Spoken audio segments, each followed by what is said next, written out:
Hello, it is Ewilly once again, and it seems like our country is continually being stretched apart and being divided.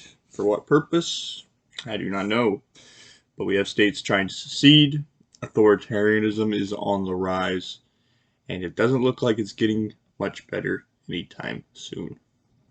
Blue states are continuing to destroy the country with progressive policy that is cloaked in moral superiority. And unfortunately, these policies aren't working. These policies are destroying our country. These policies are hurting the lives of the people that they're meant to help. So, what will happen? Seems like at this point, a peaceful divorce is needed, a separation of red and blue states. It seems like our moral frameworks and what ties us together has been so unwound and so shredded that it does not seem like there is anything left to salvage, and it seems like there will be some type of conflict.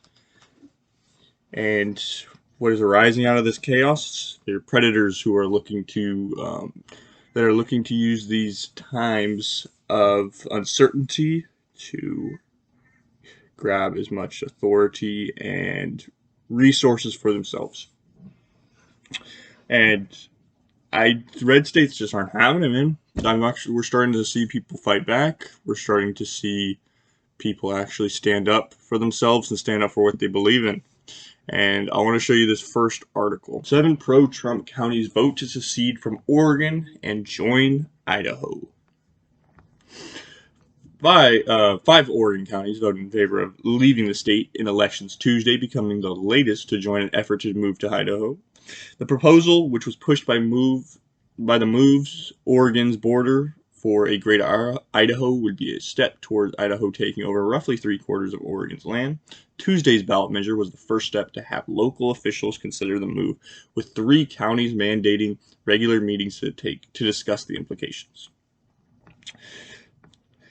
They don't protect us from rioters, forest arsonists, or school curricula to teach our kids to hate Americans and Americanism, the group's web page states. And they pass laws that violate our conscience. We can't let our money support their system anymore. We are outnumbered, we don't have leverage, and things will continue to get worse. Idaho respects traditional morality and justice, and it doesn't get in the way of our rural livelihoods. It has a lower tax rate and a lower cost of living. The group added. This is what I was talking about. Our basic morals are getting so distant from the right and the left that we can't even live together. Um, Here, I had a Chinese roommate. He was 35-year-old Chinese guy, straight from China, and we lived together for a little bit. It wasn't the worst thing in the world, but it was difficult, you know. We had 2 different cultures. We ate 2 different kinds of foods. He thought certain things were acceptable, and I thought certain things were, and we couldn't understand each other, and it was hard to live together, you know. And there's also the language barrier, and you're seeing this with the left and the right. If we can't agree on what's right and wrong, like we can't agree on rioting is wrong, we can't agree that racism, whether it's on white or black people or whatever color, is wrong, how are we supposed to inhabit the same space? And that's one really cool thing about America is how big our country is. If you want to live in the South and live in that kind of culture, sweet. If you want to live in the Pacific Northwest, sweet. Different climates, different cultures, but at the end of the day, we all agree on a few little things. And we agree on telling the truth, we agree on working hard, we agree on taking responsibility, we agree on freedom. And the left, these leftists, not these liberals, but they are authoritarians, and they will do anything they can to push their ideology and to push whatever BS they believe in. The Democrat Party is not the party of the working class anymore. They are the party of control. And unfortunately for the citizens of Oregon and also Northern California is thinking of joining, they would need the approval of Oregon state legislatures, which are mainly Democrats, and they would also need it ratified by Congress. And it's only happened a few times in the history of this country. So it looks like a long shot. It doesn't look like it's going to happen. But it's showing you that red states and conservatives, everybody who's anti-leftist, are starting to stand up and starting to say no, and it's a good thing, and I'm glad people are starting to, because the longer people stay quiet, the longer this will continue to get worse and worse and worse. We will continue to have to wait and see, but it seems like we are getting so far apart from each other. And what happens, let's say hypothetically, what happens if red and blue states do secede and the blue states go towards some sort of socialism and they all collapse? That's going to affect the red states. It's united we stand, divided we fall.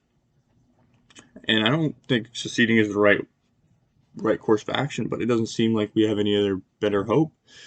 The left does not care about having a discussion. They care about fighting for the weak, and that's different than fighting for the underprivileged, or however you want to phrase it. They fight for the weak, but weak people tend to be also pretty nasty people, and weak people tend to have been in those situations because they want to put themselves in those situations. Christians, Americans are all for helping people who actually need help, but if you're coming for a handout and you're fully capable of working, I don't think you need help. I think what you need to do is you need to help yourself. But the left doesn't care about this. The left are authoritarians. And I want to show you kind of something funny, but it's also a little bit freaky. An army of 16-year-olds take on the Democrats. So this article is basically about a bunch of 16-year-olds that saw a cool, trendy picture of a Democrat. I think he's about 70 years old, named Ed Markey. And he's a very, very big progressive. I don't know if he's evil or if he's just dumb, but he co-opted the Green New Deal. And now he has a bunch of 16-year-olds basically utilizing the negative energy of the mob to silence his opponents. And all of that is kind of funny. That is also very, very scary, that we have 16-year-old girls that think what they're doing is justified. There's no question. It's just, hey, we need to just give people free crap. It's like, that is not moral. It's not moral to take from somebody and give to somebody else. It's not moral to use authoritarian measures, even if you think it's for the greater good. You can never, ever force anyone to do something they don't want to do.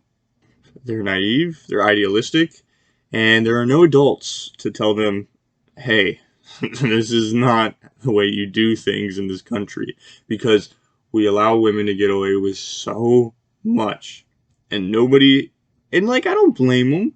In our culture, we don't oppress women like they do in the Middle East. We're not the ones to tell women they can't do something, and we're a nice, peaceful nation for the most part compared to the rest of the world and the rest of time. But this is not how we go about things in this country. In a podcast this spring, she recalled the day last summer when the Kennedy campaign singled her out in a statement, charging that negative campaigning online had created a vicious, dangerous atmosphere. I won't lie, I was terrified, she said. But then, she said, the fear evaporated. That's when I realized I had a stake in the game. They are scared of me, a random teenager on the internet who just happened to be doing some organizing with her friends, she said. I think that made us all think, hey, they're scared of us. We have power over them. After Markey beat Kennedy in a primary, Miss Walsh taped a copy of his victory speech to the wall in her bedroom in Cambridge and turned her attention to down-ballot races. In his speech, Senator Markey had specifically thanked the Markeyverse for helping him beat Representative Kennedy during a cycle in which campaigning moved almost entirely online. The young activist had done more than rebrand the candidate. They seem to have affected long-established voting patterns in Massachusetts. The turnout among registered voters between 18 to 24 had shot up 20.9% in 2020 primary and 6.7% in 2018 and 2.1% in 2016, according to the Tufts Center for Information Research on Civic Learning and Engagement. So, although it's kind of funny, it's also scary to see where things are heading. It's because the Markeyverse, they're not saying, hey, this is our guy and this is why you should vote for him. It's more like, you should not vote for anybody else because the other people are evil. And you see that a lot with the left. It's like because no one's ever left enough for them until you get an actual communist. Then you'll actually have someone who's far enough to the left for them. And they're bringing people out to vote that have no idea what they're talking about. They're not voting in the interest of the community. They're voting in the interest of what they think is important. And it's like these policies aren't going to sustain anything. These policies are going to tear apart these communities. Like if you passed the Green New Deal in America, we had to get rid of all our planes and start taking trains and everything. What good is that? But they have a bunch of 16-year-old girls who are using any methods they can and love it, by the way, you heard from her quote, to take advantage of politicians and get what they want. In December, Miss Walsh dug up off-color Twitter post by Valentino Capobianco, a Kennedy supporter and candidate for a state House seat. A few weeks later, allegations of sexual misconduct emerged against Mr. Capobianco, who would not comment for this article. He lost support of leading Democrats and won 8% of the vote. Then she went after Mr. DePelto, 36, a self-described centrist Democrat, recirculating social media posts he had made criticizing the Black Lives Matter movement. Mr. DePelto, who withdrew from the race in April, said it is not because of Mrs. Walsh's criticisms. He then left Twitter, which he called toxic. She maintains a detailed spreadsheet of declared candidates for mayor in Boston, monitoring donations from developers, police, and energy companies. She runs trainings for young activists and entertaining her Twitter audience with the juicy nuggets from campaign finance records, like a state representative who used campaign funds to expense AirPods. Now, is there anything wrong with her keeping track and seeing where the money's going and what? No, nothing at all. That's cool. That's awesome. But, unfortunately, if someone criticizes the Black Lives Matter movement and you think that that's worth warranting using your audience to, in the energy of the mob, to hurt that person, I do not agree with that, because I think if you look at it objectively, Black Lives Matter is burning down buildings, they're rioting, they're doing everything, they're trying to deconstruct our society. And you're seeing where our future's going. Our future's going towards mob rule, where people are too afraid to stand up, and you're going to have a bunch of people shouting them down. Now, do I understand the psychology behind why people do that? I do not. But we live in a society where these actions are not punished. We should not be okay with people using force to get what they want, whatever kind of force that is, whether it's political force, physical force, psychological force, anything like that. We should be a voluntarist state. But people are brainwashed into thinking these ideas are so important and these ideas are so, and everything that's happening is so unjust that the means are justified. Let me show you a couple demands they've made. First, as students and young people that helped elect Ed Markey, we are disappointed with his lack of response about Save Sheikh Jarrah. Call his office and demand answers. And then here is a statement on the Israel-Palestine conflict. We asked Senator Markey to demand a serious congressional investigation of the roles of the U.S. in funding in violent Israeli repression and displacement of Palestinians in occupied Jerusalem and the West Bank, along with long-standing siege of bombing of Gaza. Demand application of existing U.S. arms, export regulations to stop the deployment of U.S. weapons against civilians in Gaza and elsewhere, which constitutes a flagrant violation of human rights standards and evident war crime contrary to U.S. law. Compose and promote a Senate initiative similar to the House letter circulated by Reps Newman Pokon opposing Israeli displacement of Palestinians from neighborhoods of Jerusalem. Introduce a Senate version of H.R. 2590 defending the human rights of Palestinian children and families living under Israeli Military Occupation Act. Now look, that is not inherently wrong. They want the government to help in causes they believe in. But this is the problem. It's an ideology. And in an ideology, there is no wrong or right. It's all rigid. It's all one monoculture. It's all one answer to everything. There is no research into what's actually going on in Israeli or Palestine. There's only power.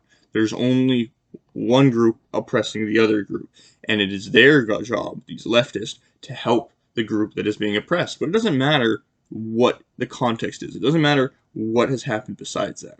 And that's why these things are getting scary.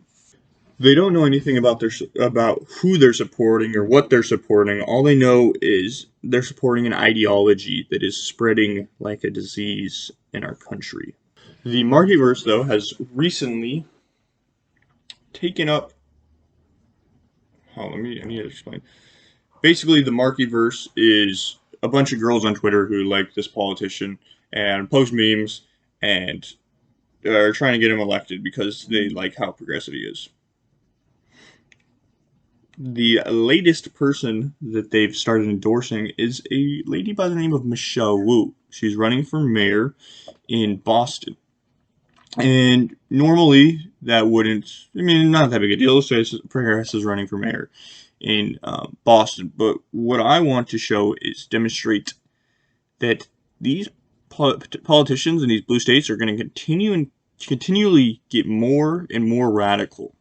And these places are continually fall apart, and that's going to cause more and more turmoil. And I don't know what's going to come out of that. You see it in Minnesota. They keep demanding things, and they keep destroying their community, and then they just blame it on someone else. This is going to start spreading to other places. This is going to start spreading to nice places. So we got to really pay attention to who we're electing. Here's an article about Michelle Wu, and I kind of want to show you what she believes. Envision a city. When I speak to Wu over Zoom in February, she looks tired. It's a Monday morning on President's Day, the only time available in her busy campaign schedule. She tells her story with measured cadence and without much prompting from me. She's done this before. It's hard to reconcile her radical Green New Deal plan with her calm, practiced demeanor. But her Green New Deal plan is indeed radical, one of the most radical city policies of its kind. Developed over the course of a year and a half, the plan lays out 15 targeted policies and combines ambitious climate action with environmental justice reforms. Like the federal Green New Deal that inspired it, Wu's city-level rendering is grounded in the environmental justice movement. The movement has been around since the 1980s and emphasizes unequal burden of environmental harms on historically marginalized communities, a burden that will only grow as climate changes. Envision a city, Wu begins. Green New Deal planning grass green text, a transformed city where poverty, pollution, social and environmental injustices, and racial oppression are becoming stories from the past. Her plan proposes net zero emissions by 2040 and urban climate corps, resilient stormwater infrastructure, and to divest city funds from fossil fuels, among other policies. Concrete steps and examples of similar actions in other cities accompany each policy. We have to focus on city power and also think about how intersectional the issue of climate justice is, Wu said while presenting her plan at Zoom City Council meeting in August. Now, look, she's just running for mayor. Not that big of a deal, but you see these ideas starting to grow in our country. They're taking seeds among Generation Z, among the millennials, and we'll have to wait and see for what happens. But all I do know is that utopianism is wrong. Utopianism is bad. It's what happened in Soviet Russia. It's why 100 million people died in the 20th century. It's because we cannot perfect our systems.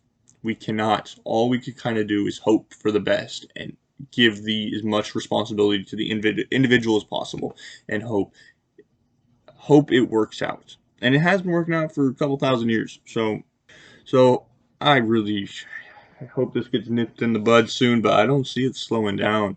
And that's why it's so scary to see this group of 16-year-old girls banding together to vote people like this in, because they're taking advantage of democracy. But the left doesn't see it that way. They see it as, oh no, we're helping the oppressed. That's what intersectionality is. It's basically how your different group identities link up and make sure you're more or low oppressed on some scale. And they think that, like, how is environmental causes going to help minorities? How are they going to help people who are poor? How? They need a job. They want health care. They want to be safe. Have a little bit of spending money. Maybe go on a vacation once or two, or take care of their family. But like I was saying earlier, the Democrat Party is not the party of the working class, so the party of the weak, and typically the weak tend to be pretty nasty. Obviously, not everyone who needs help is nasty, but typically these people are, and they hear these ideas. Oh, look at how great we're going to make this community. Everything's going to be fixed. All my problems are going to be fixed. And when they're not, these nasty people that are nasty on the inside are going to do what they've been doing in these autonomous zones. I'm not really convinced that leftists really care about people. I think they're more cared about their their vision of society, and they don't really care who that harms or who that hurts. Because I do care about working class people. I care about everybody, and I really do mean that. But that doesn't mean that I'm gonna let people ruin my life because I care about them. That doesn't mean I'm going to lie to people and tell them that what they're doing is not their fault. No, I'm going to tell you when I see you making a mistake, hey, you're doing this wrong, and if you keep doing this, you're going to go down a bad path. Because that's what you do when you love somebody.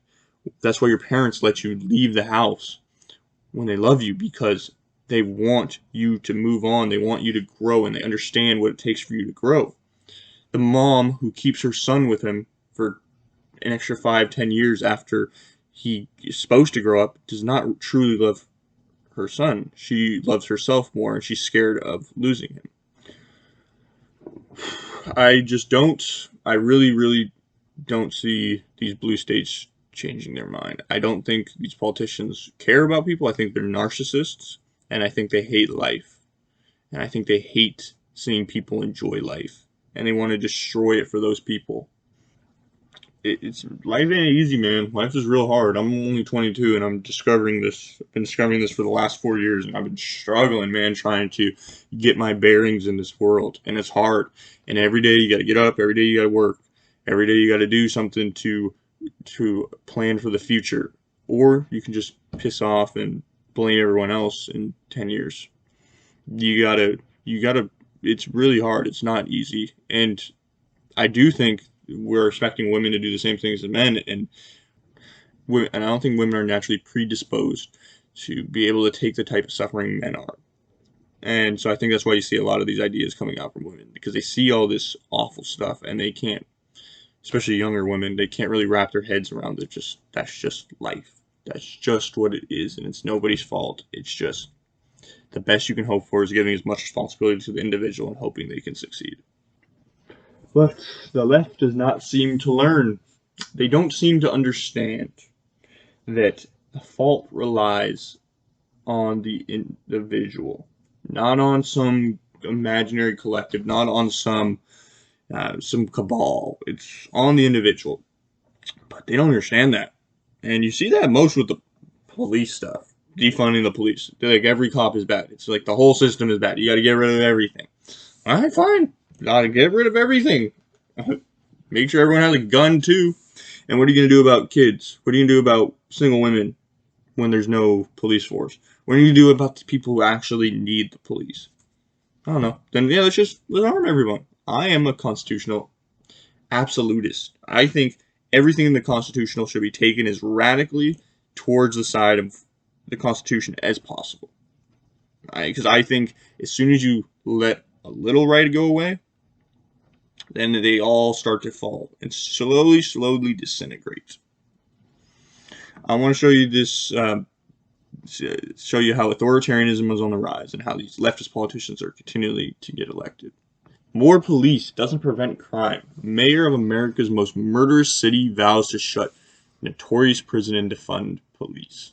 Maybe, just maybe, defunding the police will open the eyes of leftists, and they will be forced to take responsibility when crime skyrockets, and they will be forced to admit that it's not the police's fault that they're in the situations they are. Maybe, or maybe not. Let's see what the mayor of St. Louis has to say. Questions have been asked, therefore, as to why she wants to cut $4 million from the $171 million policing budget and shut down one of the city's 2 prisons. More police doesn't prevent crime. says the 49-year-old, speaking from her grand wood-paneled office in downtown near the baseball stadium and train station, just a short walk from the Mississippi River. Research done in the police department shows 50% of calls can be answered by someone other than police. So why not deploy someone other than police and free up police to do the work they were trained in our academy? The controversial jail known as the workhouse is an unhabitable institution that should have been closed years ago. Ms. Jones says this closure should save $7 million a year. The inmates who are mostly awaiting trial will be sent to facilities in the wider area. The money, she says, should be spent on mental health emergency workers and social services. The situation is being replicated across America. More than 20 major cities have reduced their police budgets in some form and reallocated the money elsewhere, such as Austin, Texas, where it is being put into housing programs. Yeah, so, I mean, I live in Florida. I like Florida. People in Florida aren't woke, so go ahead. Do these radical policies that have never been tried out before and see how well they work. Maybe they will, Maybe she's right. Maybe this will free up police to actually go and fight for real crimes. Maybe these programs will help. Maybe. But the thing is, the reason why I don't think they'll work is because I just don't think the intentions behind these policies are good. I think the intentions behind these policies are out of bitter and hatefulness. And you see that with Marxism, how it played itself out in the world. The intentions of Marxism weren't to help the poor people, it was to hurt the rich people, and that's exactly what it did. So look at Christianity. It was meant to be good, and that's how it plays itself out in the world. Now, although there are people who use it for evil, but these ideas play themselves out in the world typically with how they're intended to be. And this whole defunding the police movement, excited to see where it goes. But yeah, these politicians and these Democrats are going to keep dividing our country, keep separating it apart, and it's all because of entitlement and naivety. It's real simple, but the more you get down into the issue, the more sinister it is and the more evil it is. So we'll just have to wait and see. That's the phrase of the day, wait and see. But I live in a red state. I think you should live in a red state. I think the politicians out here care about our rights. They care about personal responsibility and doing the right thing. Authoritarianism isn't a race with technology, and it's looking like either can win. I'm really excited about the future for Florida here. I think it's going to be a really cool place within the next decade. If you just look at the mayors and look at their politicians and what they're saying, they're going to be pro-tech. Well, not pro-oligarchy big tech, but pro-tech, pro-Bitcoin, pro-freedom. And the blue states will have to learn on their own. Maybe I'm wrong. Maybe, though. Maybe Bitcoin's all a Ponzi scheme, and the Republicans really are racist and really are bigots, and they just really want to oppress people. I don't think so. And I think you should really get out of these blue states and really go somewhere where you feel comfortable and around like-minded people. Thank you for watching. Hope it was entertaining. Hope I'm getting a little better at this thing. If you liked it, give me a subscription and keep watching. Appreciate it. Bye.